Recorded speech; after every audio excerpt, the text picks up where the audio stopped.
여러분 안녕하십니까? 평화통일성전의 권영필입니다. 오늘은 이병철 회장의 마지막 질문 두 번째 시간입니다. 오늘부터 첫 번째 질문을 시작하도록 하겠습니다. 첫 번째 질문입니다. 하나님의 존재를 어떻게 증명할 수 있는가? 그리고 하나님은 왜 자신의 존재를 똑똑히 드러내 보이지 않는가? 이런 질문입니다. 이병철 회장의 첫 번째 질문부터 매우 도전적입니다. 하나님의 존재를 똑똑히 드러내 보이라고 요구하고 있습니다. 우리는 흔히 하나님이 존재하느냐, 하지 않느냐, 이런 문제에 대해서는 많은 관심을 갖습니다. 그러나 사실 존재의 유무도 중요하지만 존재 못지않게 중요한 것은 하나님이 어떤 분인지, 그리고 인간과는 어떤 관계를 가지시는 분인가, 이런 점입니다.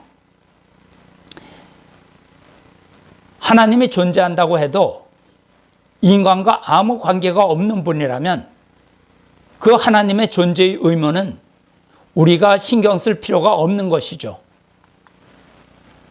따라서 하나님이 존재하시면 어떻게 존재하시며 인간의 삶과 어떤 관계가 있는가를 밝히는 것 역시 매우 중요합니다. 그런데 사실 이런 문제에 대해서는 그저 막연한 것 같습니다. 하나님에 대해서 이야기하길, 하나님은 사랑이시다. 하나님은 절대 유일 영원 불변하신 분이다. 그리고 전지전능하신 분이다. 이렇게 얘기를 합니다. 하지만 솔직하게 이런 표현만으로는 하나님의 모습을 우리가 상상하기는 쉽지 않습니다. 물론 하나님은 제한된 인간의 언어로는 감히 표현할 수 없는 큰 존재임은 분명합니다. 따라서 한정된 그러한 인간의 언어적 표현으로는 하나님의 존재를 우리가 인식하기에는 부족한 점이 너무 많습니다. 만약 우리가 하나님을 막연하게 인식하게 된다면 당연히 하나님의 존재 여부도 막연할 수밖에 없을 것입니다. 기원전 3세기에 그리스의 에피쿠로스라는 철학자가 있었습니다. 그때나 지금이나 하나님의 존재에 대해서는 많은 논란이 있었던 것 같습니다. 에피쿠로스는 세상에는 악이 존재한다는 그러한 사실을 통해서 하나님의 존재를 부정하려고 했습니다. 그의 주장을 한번 소개해 보도록 하겠습니다. 신은 악을 없애고 싶으나 할 수 없는 것인가? 그렇다면 그는 전능한 신이 아니다. 신은 악을 없앨 수는 있는데 없애지 않는 것인가? 그렇다면 그는 악하다. 또 신은 악을 없앨 수도 있고 그럴 의지도 있는 것인가? 그렇다면 세상에 어째서 악이 존재하느냐? 또 신은 악을 없앨 수도 없고 그럴 의지도 없는 것인가? 그렇다면 왜 그를 신이라고 부르는가? 이렇게 얘기했습니다. 그의 주장을 간추려 보면 신이 선하다면 전능할 수 없고 전능하다면 선할 수 없기 때문에 전지전능하며 선한 신은 이 세상에 존재하지 않는다. 그렇기 때문에 이 세상에 악이 많은 것이다. 그러므로 신이 존재한다는 것은 논리적으로 모순이다. 이런 주장입니다. 그럴듯하죠? 현대인의 신의 존재와 능력에 대해서 기독교에서 제기하는 공격은 이러한 에피쿠로스의 반그리스도적인 주장과 맥을 같이 한다고 볼 수가 있습니다. 많은 사람들이, 회의론자들이 가지고 있는 의혹도 이러한 범주에서 크게 벗어나지 않는 것이라고 저는 생각이 듭니다. 지금까지 종교는 이러한 문제 제기에 대해서 일관되게 침묵으로 외면을 해왔습니다. 그러나 종교가 언제까지 이러한 질문을 금기시하고 회피할 수 있을까요? 지금까지 교회에서는 무신론자들이나 이러한 공격을 하는 것이다. 참된 신앙인이라면 이러한 공격에 흔들리지 말고 절대적인 믿음을 가져야 한다. 이렇게 주장했습니다. 그러나 이제는 기독교가 무언가 여기에 대해서 답을 해야 할 때가 되지 않았나 생각이 됩니다. 과학적이고 이성적이고 실증적인 방법만이 사물을 정확히 판단할 수 있는 것이다.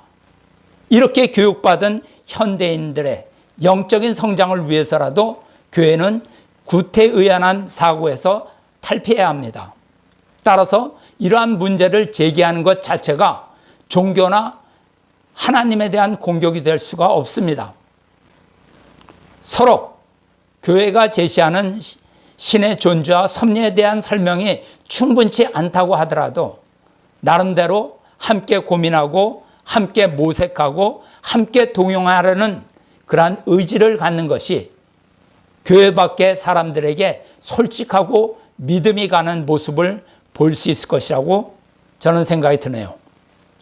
설득할 수 있는 논리도 없고 의지도 없고 그렇지만 모든 진리를 다 알고 있는 것처럼 입을 닫고 있는 것이 만약 밖의 사람들의 눈에 위선으로 비춰진다면 교회 밖의 사람들뿐만 아니라 교회 안의 사람들의 영적 성장을 의심하게 될 수도 있기 때문입니다. 정말로 살아계신 하나님이라면 하나님을 찾고자 하는 사람에게 어떠한 징표라도 보여주시리라 생각합니다. 미리부터 하나님은 불가지한 존재야. 이렇게 예단하고 아예 손 털고 뒷짐지고 외면하고 있는 사람에게 하나님이 어떻게 찾아와 줄 수 있을까요? 하나님도 위신이 있지 않겠습니까? 그래서 이제부터 저는 전체 과정을 통해서 이병철 회장의 근본적 질문에 대해서 정면으로 다가서려고 합니다. 우선 하나님에 대한 하나님의 실존에 대한 이해가 필요합니다. 나는 어디로부터 와서 어디로 가는 것일까요? 60년대 크게 유행했던 가요가 있습니다. 최유진 씨의 하숙생. 인생은 나그네 길 어디서 왔다가 어디로 가느냐. 이런 노래죠. 인생은 수수께끼라 이 말입니다. 또 내가 살고 있는데 나는 왜 사는 걸까요? 나의 삶의 목적은 무엇일까요? 또 우주는 왜 존재하는 것일까요? 누구나 살면서 한 번쯤은 이런 질문을 하게 됩니다. 나의 정체성에 관련된 근본적인 질문이죠. 이러한 질문에 깊이 생각하다 보면 결국 우리는 과연 신은 존재하느냐라는 의문에 이르게 됩니다. 사실 하나님이 존재하느냐 아니냐 하는 문제는 명확하게 답을 내리기가 쉽지 않습니다. 이제까지 많은 종교인이나 철학자가 이 문제를 해결하기 위해 끝없이 노력해 왔습니다. 보통 사람들도 종종 인생길에서 인간의 힘으로는 도저히 해결할 수 없는 막다른 벽에 부딪히거나 죽음의 문제에 맞닥뜨리게 되면 하나님의 존재에 대해서 생각해 보지만 이러한 신에 대한 하나님에 대한 주장과 논의는 끝이 없는 미로와 같습니다. 종교, 그 중에서 특히 기독교에서는 성경에 근거해서 하나님께서 인간과 우주 만물을 창조하셨다고 말합니다. 태초부터 전지전능하신 하나님이 먼저 계셔가지고 그 하나님께서 피조세계를 지으셨다. 그래서 성경은 우주 탄생의 기원을 창조론으로 설명하고 있습니다. 반면에 현대 과학에서는 빅뱅 이론을 말합니다. 우주에 엄청난 밀도를 가진 하나의 점이 있었는데 이것이 대폭발해서 현재의 그러한 우주가 탄생했다는 그러한 이론이죠. 지구도 그때 생겨나서 여기에서 생명체가 하나씩 둘씩 생겨나서 현재에 이루고 있다고 설명하고 있습니다. 그 외에도 많은 철학자들, 성현들이 나타나서 각자의 연구와 성찰을 통해서 우주의 기원을 설명했습니다. 그러나 이제까지 어느 누구도 인간이 가지고 있는 이러한 궁극적인 문제에 대해서 해결책을 제시하지 못하고 있습니다. 여러분, 그러면 인간과 우주 만물은 하나님에 의해서 창조된 것일까요? 아니면 스스로 생겨나서 스스로 진화해온 것일까요? 결국 우리는 이러한 문제에 도달하게 됩니다.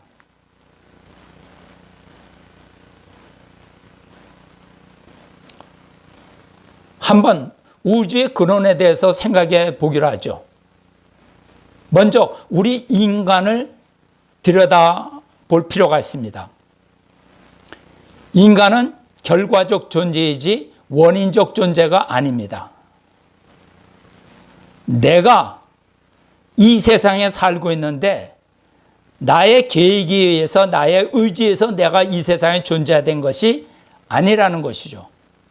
어쩌다 보니까 문득 깨달으니까 내가 이 세상에 존재하고 있다 이겁니다. 실존 철학으로는 내던져진 그러한 존재라는 것이죠. 그러면 이러한 인간을 중심 삼고 볼 때 원인적인 존재가 무엇입니까? 과연 원인적인 존재가 있느냐 없느냐 하는 것이 문제가 됩니다. 무신론에서는 우주의 근원은 물질이다 이렇게 얘기하고, 유심론에서는 우주의 근원은 정신이다 이렇게 얘기합니다. 지금까지 이런 두 개의 철학사조가 갈등하면서 세상을 혼돈 속에 몰아넣습니다. 인간사에 막대한 피해를 주고 있는 것이죠. 그러나 이렇게 혼란스러움에도 불구하고 인간 사회의 문제를 해결하는 데 있어서 원인적 존재를 밝히는 것은 너무너무 중요합니다. 그 이유는 결과적인 인간의 문제는 원인을 떠나서는 결코 해결이 될 수 없기 때문입니다. 원인으로 맺혀진 결과이기 때문에 그 원인을 떠나서는 결과의 문제는 해결할 수 없다 이런 얘기입니다. 원인에 대한 문제가 풀리면 결과적인 문제는 해결의 열쇠를 쉽게 찾을 수 있지 않을까요? 원인을 떠나서는 결과의 문제는 해결할 방법이 없습니다.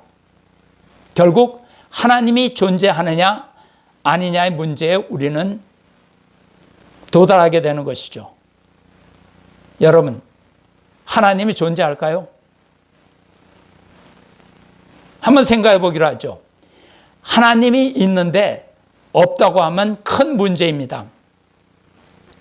인간끼리 아무리 노력한다고 해도 결과의 문제를 해결할 길이 없을 뿐만 아니라 하면 할수록 악순환만 계속되고 악순환만 가중이 되는 것이죠. 또 하나님의 입장에서 볼 때도 마찬가지입니다. 예를 들어 가정에서 아버지가 자식 앞에 버젓이 앉아 있는데 그 자식이 나는 아버지가 없어 이러면 어떻게 됩니까? 그놈은 후레자식입니다. 왜?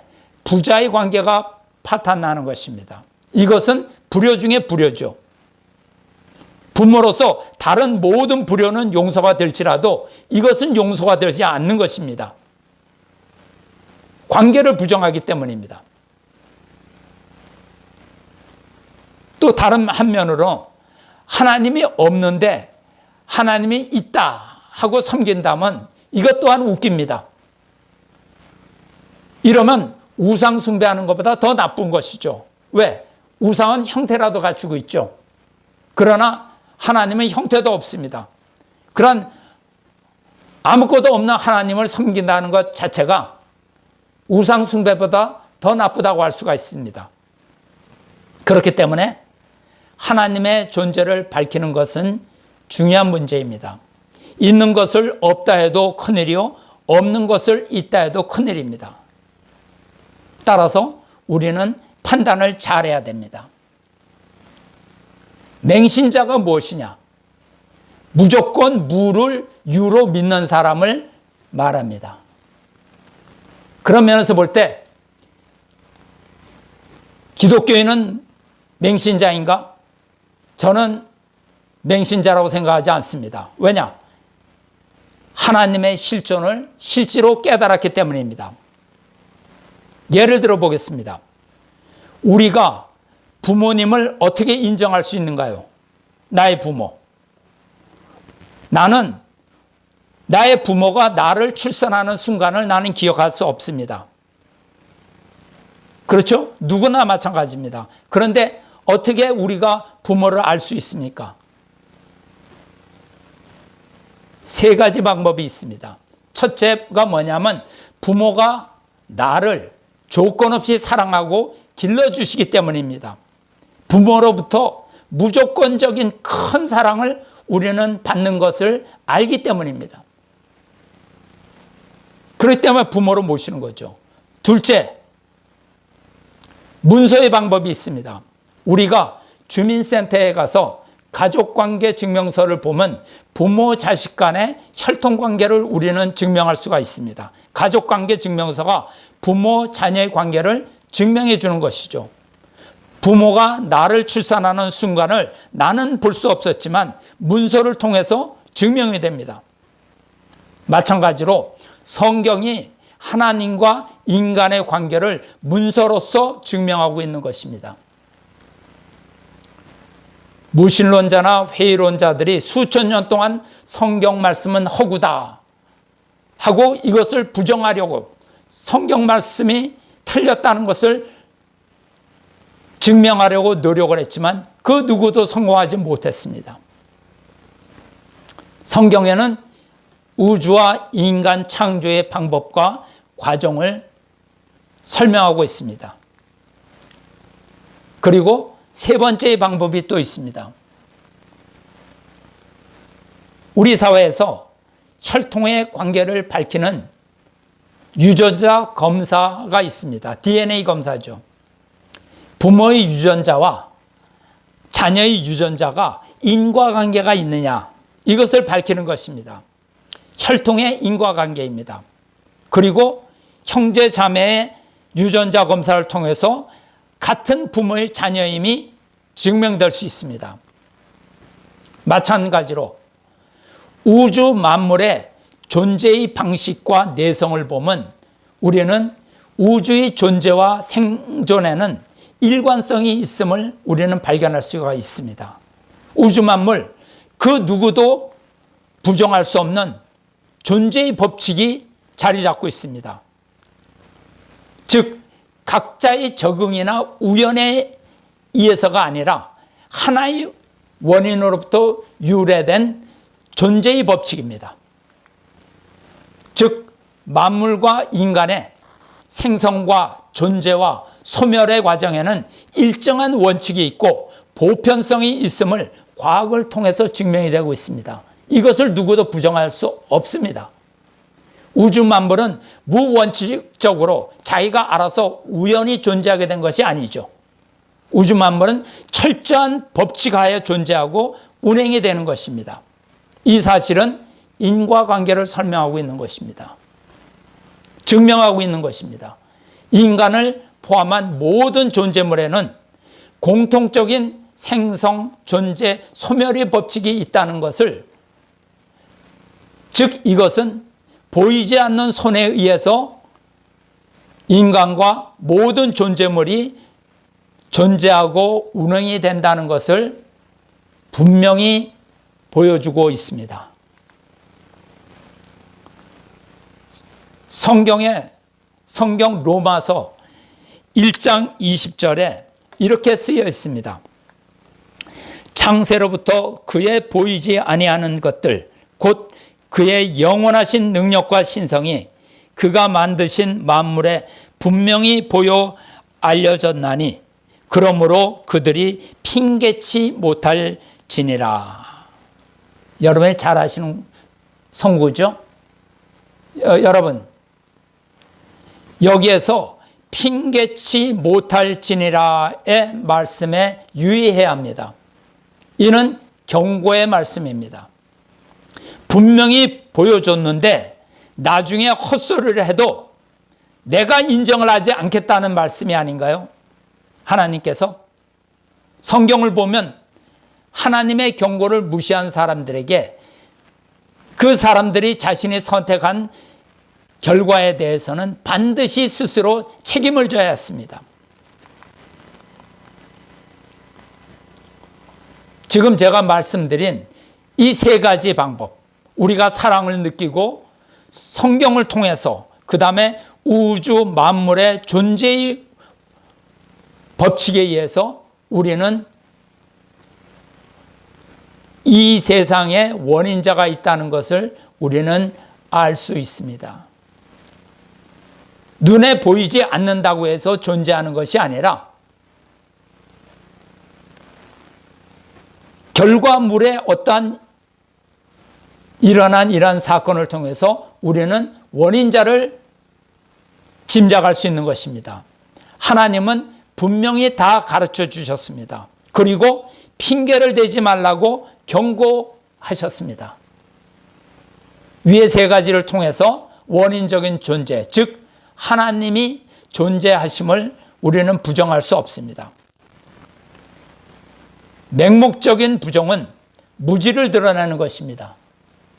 부정하려면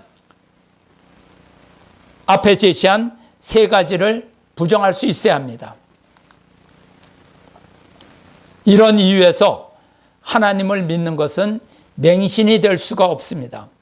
하나님을 믿어야 하기 때문에 억지로 믿는 것이 아닙니다.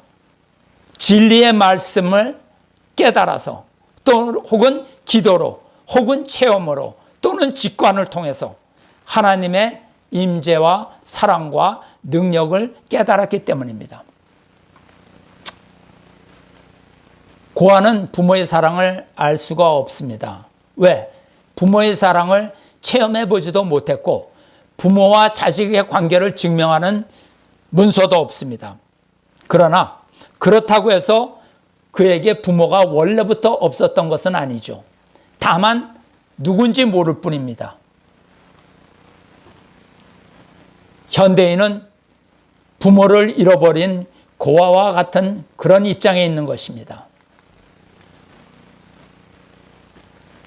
불신자, 아니 그보다도 무신론자, 즉 하나님과 성경을 굳이 불신하려는 사람들은 하나님을 결코 느낄 수가 없습니다. 하나님의 사랑도 느낄 수가 없고 임재도 느낄 수가 없습니다. 그러나 그것은 그들의 탓이지 하나님의 탓이 아닙니다. 존재하는 하나님을 끝까지 부정하려는 자들, 그들이 맹신자입니다. 부정할 능력도 없으면서 끝까지 거부하려는 자가 맹신자입니다. 저는 맹신자의 표본을 공산주의자들을 통해서 보고 있습니다. 공산주의자들은 원인적 존재를 부정합니다. 인과관계를 부정합니다. 그러나 원인을 거부하면 결코 좋은 결과를 얻을 수가 없습니다. 그들은 자신의 주장이 모순이 있음을 지적받아도 결코 그 잘못을 인정하지 않는 부류입니다. 사실 그런 사람들을 상대로는 대화가 불가능하죠. 우리가 진리를 찾아서 사색을 할 때에는 언제나 정직하게 스스로 묻고 스스로 답하면서 진리에 하나씩 접근해야 합니다. 공산주의자들처럼 무조건 결론을 세워놓고 그것에 맞추려면 결국 현실로부터 부정당하게 됩니다. 항상 실패할 수밖에 없습니다. 현재 무신론 공산주의 국가가 처한 현실이 이 모든 것을 그대로 보여주고 있습니다. 원인과 결과를 부정하려니, 그 관계를 부정하려니 시민의 자유와 인권과 소유권이 그들의 통치 권력, 즉 강압적인 힘에 의해서 말살되고 있습니다. 시민의 삶은 비참해지고 피폐해질 수밖에 없습니다. 그들이 아무리 노력을 해도 그것은 그들이 말하는 지상낙원은 건설될 수가 없는 것입니다. 공산주의 국가에서 성공한 국가 봤습니까?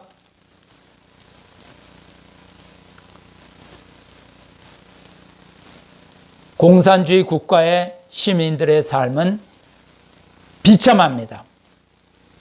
평등한 세상을 만들겠다 하지만 가장 불평등한 사회는 공산주의 사회입니다. 아닌가요?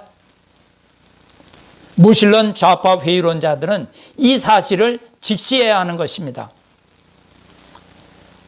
여러분, 하나님은 존재하십니다. 공산주의는 하나님의 존재를 거부하고 기독교를 맹신이라고 거부하지만 그들이 바로 맹신자들입니다. 진리를 들어도 귀를 막고 사실을 봐도 눈을 감고 증거가 있어도 판단하지 않고 입력된 방향으로만 무조건 받아들이고 믿고 따르기로 결정한 사람이기 때문입니다. 그런 사람들을 일컬어서 맹신자라고 하는 것입니다. 다음 시간에는 첫 번째 질문의 그 나머지 부분, 만약 하나님이 존재하신다면 왜 자신의 존재를 인간에게 분명히 드러내어 보이지 않는가? 이런 질문에 대해서 말씀드리겠습니다. 경청해 주셔서 감사합니다.